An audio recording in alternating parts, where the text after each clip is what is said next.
Today, I'll show you an American science fiction drama film equals. The movie starts in a futuristic world where mankind went through a devastating war a century earlier. The war only left two peninsulas suitable for living. One works under a legislative body called the Collective. The Collective has set extreme rules and laws to make sure such a war does not emerge again. The citizens of this peninsula are called the members, while the Collective monitors all of the members' actions. With a futuristic approach to solving the problem, everyone in the peninsula is made mentally stable. All emotions and diseases have ended, and people live an automated life where they do not talk to each other unless they have to. The concept of friendship and relationship is gone, and any show of emotion is considered illegal. Marriage is non-existent, and any form of sexual activity is banned. Babies are born through artificial insemination. On the other hand, no one knows what is in the other peninsula. People assume that primitive human emotions are allowed there. Silas is a member of the peninsula, and he too is mentally stabilized and is void of any emotions. He works as an illustrator at Atmos.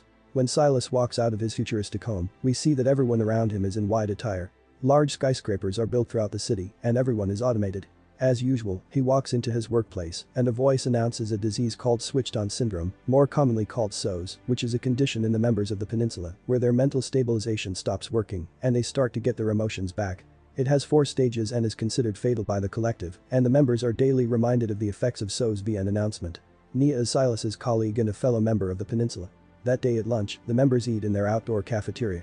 While they engage in a conversation about work while Nia stays quiet.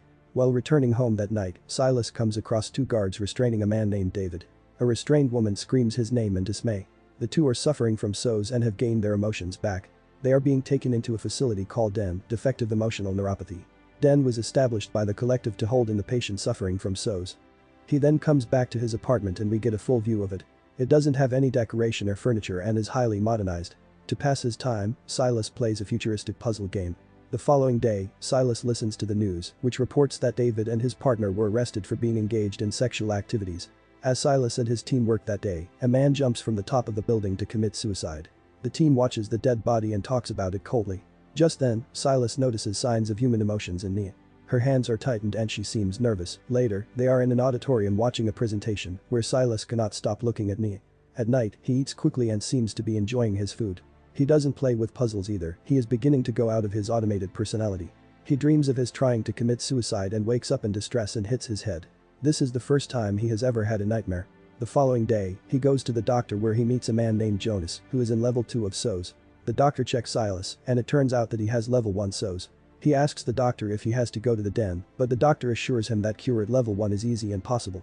At lunch, Silas again keeps staring at Nia. He seems to be observing her facial features. Silas gets his medication for SOS and takes it at night while listening to a voice narrating the effects and causes of SOS. The voice adds that people with the last stage of SOS, stage 4, are taken to den and are electrocuted for showing emotions. The sick will go through a pain-free death scenario. The following day at work, Silas cannot concentrate and is distressed. He even cries while working and tries to hide it from his colleagues. He follows Nia around work at all times. The next morning, he switches his work with a colleague to get closer to Nia. As she explains the work to him, he doesn't seem to concentrate and keeps staring at her. Silas stays late after work and listens to Nia's recorded voice on her computer. He has begun falling in love with her. The next day, Silas and his team are in a meeting when he accidentally drops a mug of coffee. He admits that he is suffering from level 1 SOS. The group collectively decides that Silas should stay as far as possible while working so that the others feel more comfortable. After work, as Nia leaves for her apartment, Silas follows her. Nia catches him in the act, but Silas in turn questions her if she has SOS too. He tells her about him noticing her demure change when the guy committed suicide that week. Nia insists she is fine and leaves. The following day at work, Silas stays as far as possible from everyone but doesn't stop looking at Nia.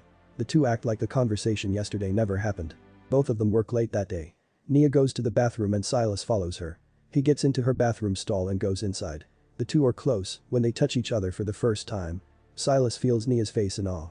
Nia reveals that she has had SOS for a year now. She never went to the doctor because she was afraid of being sent to the den.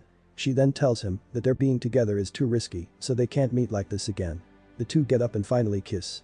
It is now the next day, and everyone has left the office except the two. Nia again leaves for the restroom and Silas follows. The two hold onto each other, but are too afraid to move on with the relationship. They kiss again. From the following day, they start sneaking into the restroom every day. They laugh, talk, and kiss. The two are falling in love. One day, Adam's manager, Leonard, comes into the restroom while the two are together. Nia stays hidden while Silas goes out and talks to him. As it turns out, someone had reported Silas's strange behavior to Leonard. He warns Silas of the consequences of sneaking around and leaves. The two talk on their way back home and Silas tells her that he will look for another job to not get caught, so the next day, Silas resigns from his job. A man named Dominic replaces him as Silas gets a new job at a nursery. At night, while picking up medicines, Silas meets Jonas again. The two talk for a while and Jonas reveals that he is a part of a support group with people who are suffering from SOS. He offers to help Silas if he needs it. Soon, Silas visits the support group and meets its members, namely Bess, Peter, Thomas Gill, Max, and Alice. There, he finds out that half the patients brought to Den commit suicide as the staff encourages them. Some even watch them kill themselves. As opposed to electrorestraints, suicide seems more preferable to everyone. Silas is shocked. Later that night, Nia knocks on his door. He brings her inside, and she breaks down crying. She had missed him too much. From the following day, the two meet every night at Silas's apartment. Silas has completely stopped taking his medication. The two are beyond happy with their lifestyle. That is until one morning, they hear the announcement that a medication to treat SOS has been made. The announcer suggests everyone who has been diagnosed with SOS to take the medicine. SOS of any level can be treated with it. Scared that they will not be able to feel anymore, Silas and Nia go to the support group. They have decided to run away to the other peninsula. Bess tells them that it is not a good idea, but they have made their decision. They decide to leave in 3 days with Jonas's help. However, Nia gets a conception call from the collective. They want her to artificially bear a child. If the doctor checks her blood results, they will diagnose her with SOS. Scared, she tells this to Silas, who asks her to meet him at the clinic after her appointment. At the clinic, the doctor informs Nia that she is pregnant. Silas sees 2 guards taking her away, but he cannot do anything. They take her to Den. Silas frantically asks Jonas for help, who tells him to go home and wait for a couple of hours. Bess, who is also a worker at Den, frees Nia and takes her to the rest of the support group. They make her dress up as fast as she can. Bess then explains to her that a patient named Eva had killed herself last night. Bess has changed her records to Nia's. So now Nia can live freely as Eva. Nia runs away to Silas's apartment, but is surprised when she doesn't find him there. Meanwhile, Silas is at work, where it is announced in the news that Max had reported Bess, Jonas, and Gilead. He then runs to Den's headquarters and asks a worker about Nia. He informs him of her death. Silas is devastated. He goes blank and starts having a panic attack. Nia goes searching for him when he doesn't return back to the apartment. Meanwhile, Silas climbs on top of Atmo's building to commit suicide. As he is about to jump, he changes his decision. When he gets back to his apartment, he is greeted by a worried Nia. She immediately notices the mark on his neck. Silas has been cured of SOS. Nia asks him why he did that, to which he replies that he thought she was dead. The cure only takes effect in 6 hours, so he only has 1 more hour before his emotions go away.